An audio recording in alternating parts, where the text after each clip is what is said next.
नमस्कार साथियों, आज के इस क्लास में हम लोग संस्कृत का चैप्टर 5 जो है भारत महिमा पाठ है, इसका वायरल सब्जेक्टिव क्वेश्चन देखने वाले हैं जो कि आपके एग्जाम में पूछा जाता है। इस चैप्टर से वो सारे क्वेश्चन इस वीडियो में हम लोग देख लेंगे। आज का यह वीडियो आप लोगों के लिए बहुत ही इंपॉर्टेंट है। इसमें बाबू आपका संस्कृत का वो जितने भी क्वेश्चन आपके एग्जाम में पूछेंगे सब इस वीडियो में पूरा हो जाएगा और इसके अलावा आपको और कोई इस चैप्टर से क्वेश्चन याद करने की ज़रूरत नहीं पड़ेगी। तो चलिए हम लोग क्वेश्चन को स्टार्ट करते हैं। और अगर आपको ऑल सब्जेक्ट यानी संस्कृत का पूरा चैप्टर का ऑब्जेक्टिव क्वेश्चन और सब्जेक्टिव क्वेश्चन चाहिए तो बाबू चैनल को सब्सक्राइब कर लेंगे। हम रोज़ क्लास कराते हैं, आपको सारा कुछ मिल जाएगा। चलिए पहला क्वेश्चन क्या कह रहा है कि भारतवर्ष को ऋषि मुनियों की भूमि क्यों कहा जाता है। यानी जो भारतवर्ष है बाबू इसे ऋषि मुनियों की भूमि क्यों कहा जाता है। चलिए इसको हम लोग अच्छे से समझ लेते हैं। और बाबू इस क्वेश्चन को आप लोग अपने मन से भी लिख सकते हैं, जरूरी नहीं कि जो हम बताएंगे वही लिखेंगे। आप लोग अपने मन से जिस भाषा में आता है आपको आंसर उस भाषा में लिख सकते हैं। तो कह रहा है भारत भूमि को ऋषि मुनियों की भूमि क्यों कहा जाता है। तो इसका उत्तर अच्छे से समझ लेते हैं कि जो भारतवर्ष में प्राचीन काल से ही अनेक महर्षि, तपस्वी, योगी और साधु संतों ने जन्म लिया है। उन्होंने तप, साधना, शिक्षा और संस्कार द्वारा देश और समाज को मार्गदर्शन दिया। इसलिए भारत को ऋषि मुनियों की भूमि कहा जाता है। आखिर भारत देश को ऋषि मुनियों की भूमि क्यों कहा जाता है? क्योंकि बाबू भारतवर्ष में प्राचीन काल से ही अनेक महर्षि, तपस्वी, योगी और साधु संतों ने जन्म लिया है। उन्होंने तप, साधना, शिक्षा और संस्कार के द्वारा देश और समाज को मार्गदर्शन दिया है।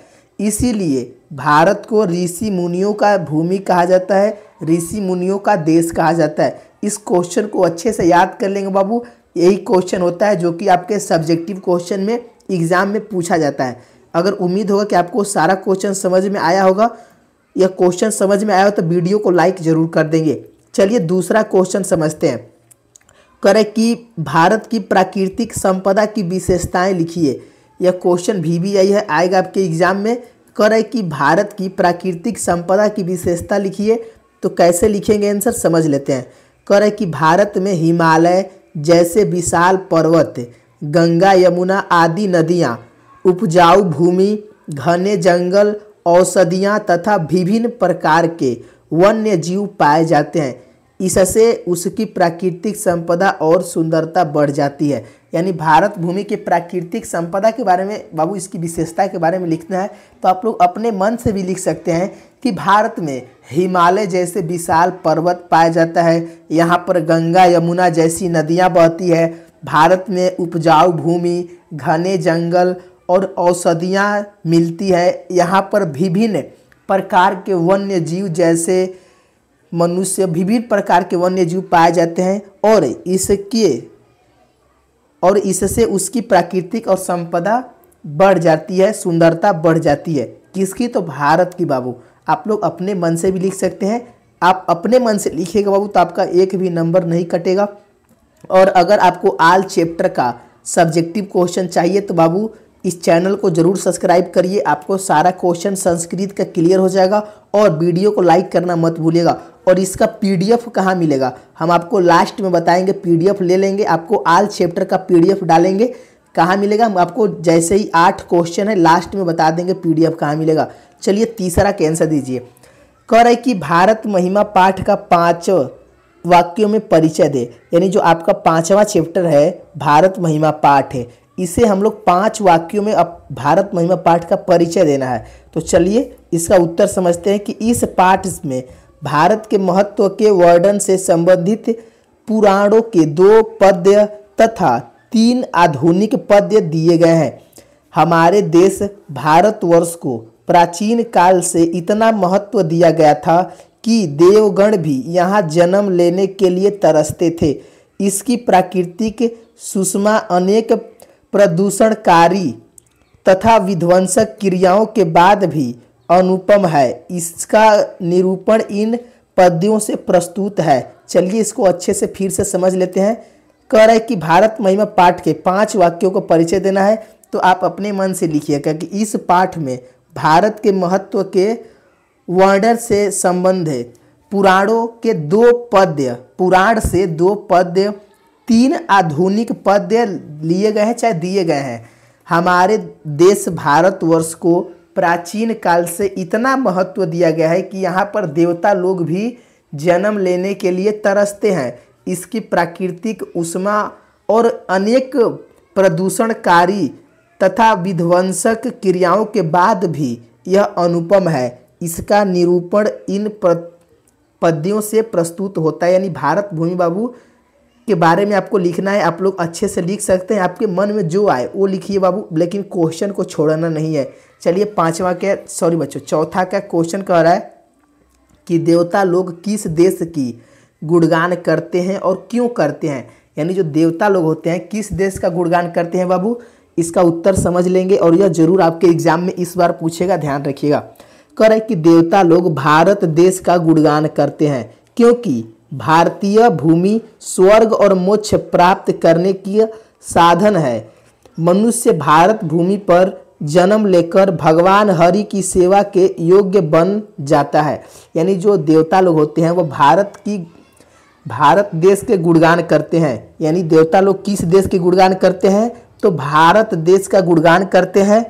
और क्योंकि भारतीय भूमि स्वर्ग और मोक्ष प्रदान करने वाली भूमि है, यानी जो भारत भूमि है वहाँ पर स्वर्ग और मोक्ष दोनों प्रदान करने वाली भूमि है, इसीलिए मनुष्य भारत भूमि पर जन्म लेकर भगवान हरि की सेवा के योग्य बन जाता है। यानी जो कोई भी मनुष्य है अगर भारत भूमि में जन्म लिया है तो बाबू वह धन्य हो जाता है और वह भगवान हरि की सेवा करने के लिए योग्य बन जाता है। तो आप लोग इसका आंसर अच्छे से लिख देंगे बाबू। देखिए आप लोग जितना क्वेश्चन याद करेंगे और उसे समझ लेंगे तो आपको वह क्वेश्चन याद हो जाएगा। और यह चैप्टर है बाबू बहुत ही इम्पोर्टेंट है, इससे आपका हमेशा एक क्वेश्चन जरूर आता है, इसलिए आप लोग इस चैप्टर को अच्छे से याद कर लेंगे। चलिए आप लोग इस क्वेश्चन तो क्लियर ही हो गया होगा, तो लिख दीजिएगा कि देवता लोग भारत देश का गुणगान करते हैं क्योंकि भारतीय भूमि स्वर्ग और मोक्ष प्रदान करने वाली भूमि है। मनुष्य भारत भूमि पर जन्म लेकर भगवान हरि की सेवा के योग्य बन जाता है, यही इसका आंसर हो जाएगा। चलिए 5वां का आंसर दीजिए। कह रहे भारत भूमि कैसी है तथा यहाँ किस प्रकार के लोग रहते हैं। देखिए भारत भूमि कैसी है तथा यहाँ किस प्रकार के लोग रहते हैं, चलिए इसका उत्तर समझते हैं। भारतवर्ष अति प्रसिद्ध देश है तथा यहाँ की भूमि सदैव पवित्र और ममतामयी है। यहाँ विभिन्न जातियों और धर्मों के लोग एकता भाव को धारण करते हुए निवास करते हैं। यानी भारत भूमि कैसी है तो लिखिएगा कि भारतवर्ष यानी भारत भूमि अति प्रसिद्ध देश यानी भूमि है।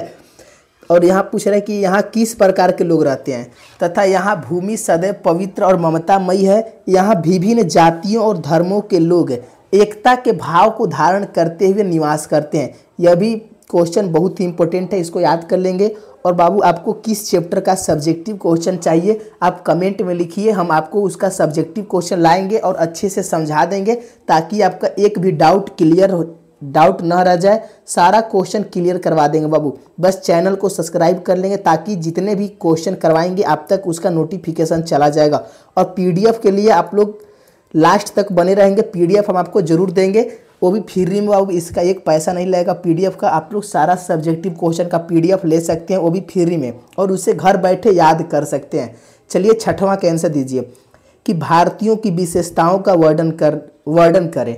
यानी भारतीयों की विशेषताओं का वर्णन करना है तो उत्तर कैसे लिखेंगे कि भारत में जन्म लेकर लोग धन्य होते हैं और हरि की सेवा करते हैं, उन्हें स्वर्ग और मोक्ष प्राप्त होता है। भारतीय धर्म और जाति के भेदभाव को न मानते हुए एकता के भाव से रहते हैं। सभी भारतीयों की देशभक्ति आकर्षक है और दूसरे के लिए आदर्श रूपी है। यानी भारत के बारे में हमें लिखना है बाबू, तो क्या लिखिएगा, यानी भारत की विशेषता के बारे में लिखना है तो लिखिएगा कि जो भी व्यक्ति भारत में जन्म लेता है, यानी भारत में कोई भी व्यक्ति जन्म लेता है तो वह धन्य हो जाता है और यहाँ पर भारत में हरि की सेवा करने का अवसर भी मिलता है और उन्हें स्वर्ग और मोक्ष प्राप्त हो जाता है। यानी कोई व्यक्ति अगर भारत में जन्म लेता है तो यहाँ पर बाबू स्वर्ग है और मोक्ष भी है, यानी स्वर्ग और मोक्ष की प्राप्ति भारत में हो जाती है। भारतीय धर्म और जाति के, यानी भारतीय धर्म और जाति के भेदभावों को न मानते हुए एकता के भाव से रहते हैं। यानी भारत में बाबू विभिन्न प्रकार के लोग, जाति धर्म के लोग रहते हैं, लेकिन यहाँ पर एकता के साथ सारे लोग रहते हैं। यहाँ पर कोई भेदभाव नहीं किया जाता है। यही भारत भूमि की विशेषता है और सभी भारतीयों की देशभक्ति आकर्षक है और दूसरे के लिए आदर्श रूपी है। चलिए यह भी क्वेश्चन क्लियर हो गया होगा। आप लोग कमेंट में लिखिएगा कौन क्वेश्चन डाउट रह गया है, हम उसको फिर से समझाने की कोशिश करेंगे। चलिए 7वां क्वेश्चन कह रहा है और लास्ट एक क्वेश्चन और बचा हुआ है, यह चैप्टर आपका क्लियर हो जाएगा। इससे ज़्यादा आपका क्वेश्चन नहीं आएगा इस चैप्टर से। चलिए 7 का याद कर लें कि भारत महिमा पाठ का क्या उद्देश्य है। यानी जो भारत महिमा पाठ है इसका उद्देश्य पूछ रहा है, तो चलिए इसका उत्तर समझ लेते हैं कि भारत महिमा पाठ में पौराणिक और आधुनिक पद्य संकलित है। इन सभी पद्यों का उद्देश्य भारत और भारतीयों के विशेषताओं का वर्णन करना है। इन भारत की सुंदरता एवं भव्यता और भारतीयों की देशभक्ति आदि की ओर पाठक का ध्यान आकर्षित किया गया है। यानी जो भारत महिमा पाठ है इसका उद्देश्य क्या है, तो भारत महिमा पाठ में जो भारत महिमा पाठ है इसमें पौराणिक और आधुनिक पद्य लिया गया है, संकलित है। इन सभी पद्यों का उद्देश्य है कि भारत और भारतीयों की विशेषताओं के बारे में बताना, यानी वर्णन करना। इनमें भारत की सुंदरता और भव्यता और भारतीयों की देशभक्ति आदि की ओर पाठक का ध्यान आकर्षित करने के लिए किया गया है। आप लोग समझ गए होंगे कि भारत महिमा पाठ का उद्देश्य क्या था, तो हमें भारत के बारे में बताना था, भारत की महिमा के बारे में बताना था, यही इस पाठ का मुख्य उद्देश्य है। चलिए अगला क्वेश्चन देखते हैं, 8वां क्वेश्चन, और यह लास्ट क्वेश्चन है बाबू। अपने दोस्तों को भी इस वीडियो को जरूर शेयर करेंगे, एक दोस्त को जरूर शेयर करिएगा ताकि वो भी संस्कृत का सारा क्वेश्चन याद कर ले। 8वां क्वेश्चन कह रहा है कि भारत महिमा पाठ से हम की क्या शिक्षा मिलती है, यानी संदेश मिलता है। देखिए भारत महिमा जो पाठ है हमें इससे क्या संदेश मिलता है, आप लोग कैसे आंसर लिखिएगा, चलिए समझ लेते हैं। भारत महिमा पाठ से यह संदेश मिलता है कि हमें भारतीय होने पर गर्व होना चाहिए। हम भारतीयों को हरि की सेवा करने का मौका मिलता है और मोक्ष की प्राप्ति का भी अवसर मिलता है। हमें देशभक्त होना चाहिए और अन्य भारतीयों से मिलजुल कर रहना चाहिए। यानी जो भारत महिमा पाठ है इससे हमें यही संदेश मिलता है बाबू कि भारत महिमा पाठ हमें यही संदेश देता है कि हमें भारतीय होने पर गर्व होना चाहिए। यानी हमने भारत में जन्म लिया है तो हमें गर्व होना चाहिए। हम भारतीयों को हरि यानी भगवान की सेवा करने का अवसर मिलता है और भारत में मोक्ष की प्राप्ति का भी अवसर मिलता है और यहीं पर स्वर्ग भी है। और हमें देशभक्त होना चाहिए, यानी हमें अपने देशभक्ति से प्रेम करना चाहिए और अन्य भारतीयों से हमें मिलजुल कर रहना चाहिए। और उम्मीद होगा कि बाबू सारा क्वेश्चन 8 क्वेश्चन है इस चैप्टर का आप लोग को अच्छे से समझ में आया होगा। और जो बच्चे नहीं समझे बाबू कमेंट में लिखेंगे। और देखिए अगर आपको आल चैप्टर का सब्जेक्टिव क्वेश्चन चाहिए तो बाबू उस चैनल को सब्सक्राइब करेंगे, आपको ऑब्जेक्टिव क्वेश्चन भी मिल जाएगा इसका जितने भी इंपॉर्टेंट है। और पीडीएफ कहाँ मिलेगा, हम आपको बताए हैं पीडीएफ कहाँ मिलेगा। देखिए वीडियो के डिस्क्रिप्शन में लिंक दिया हुआ है, वहाँ पर व्हाट्सएप ग्रुप का लिंक दिया हुआ है, वहाँ से भी जाकर आप लोग पीडीएफ ले सकते हैं। नहीं तो इस नंबर पर मैसेज करेंगे, या मेरा पर्सनल नंबर है आपको दे रहे हैं इसका पीडीएफ लेने के लिए। आपको अगर मेरे पर मैसेज करेंगे तो आपका एक भी पैसा नहीं लगेगा, हम आपको फ्री में दे देंगे। नंबर नोट कर लेंगे बाबू,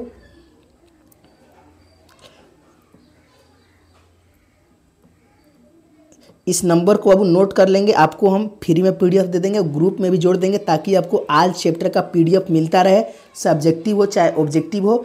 तो मिलते हैं अगले वीडियो में। आज का क्लास कैसा लगा, उम्मीद होगा कि आपको सारा क्वेश्चन समझ में आ गया होगा। धन्यवाद बाबू।